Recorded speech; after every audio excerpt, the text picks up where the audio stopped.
బాగుంటే తెలుగు ప్రేక్షకులు ఇతర భాషా సినిమాలను ఎప్పుడూ ఆదరిస్తారు. అంతెందుకు, మలయాళం సినిమాలు మనం ఎన్ని చూడలేదు? కంటెంట్ బాగున్న సినిమాలన్నీ కూడా ఇక్కడ హిట్టే అవుతాయి కదా. అందుకే తెలుగు రాష్ట్రాల్లో చాలా డబ్బింగ్ సినిమాలకు మంచి ఆదరణ లభిస్తుంది. ఇక ప్రెజెంట్ విక్కీ కౌశల్ చావా హంగామా నడుస్తోంది. బాలీవుడ్ నిర్మాణ సంస్థ మాడాక్ ఫిల్మ్స్ ఇటీవల బ్లాక్ బస్టర్ గా నిలిచిన చావాను తెలుగులో డబ్ చేయాలని మన ప్రేక్షకులు డిమాండ్ చేస్తున్నారు. ఫిబ్రవరి 14న విడుదలైన చావాకు ప్రేక్షకుల నుంచి అద్భుతమైన రెస్పాన్స్ వచ్చింది. ఇది ఇలా ఉంటే తెలుగు ప్రేక్షకుల్లో ఒక వర్గం ఈ సినిమాను చూశారు, కానీ సినిమాలో వాడిన సంక్లిష్టమైన హిందీ భాష కారణంగా కొన్ని డైలాగులు అర్థం చేసుకోలేకపోయారు. అందుకే తెలుగులో డబ్ చేయాలని నిర్మాతలను డిమాండ్ చేస్తున్నారు.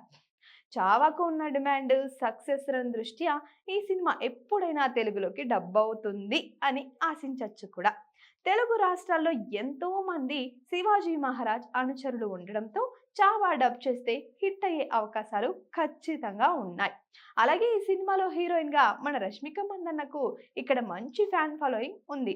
మరి ఎవరైనా తెలుగు రైట్స్ కొనుక్కొని త్వరలోనే సినిమాను రిలీజ్ చేస్తారో ఏమో చూడాలి. మరి లక్ష్మణ్ ఉటేకర్ దర్శకత్వం వహించిన చావాలో విక్కీ కౌశల్ కథానాయకుడిగా, అక్షయ్ ఖన్నా ప్రతినాయకుడిగా నటించారు. ఏఆర్ రెహమాన్ సంగీతం అందించారు. Please subscribe to the channel and download the Politicos app from the links in the description.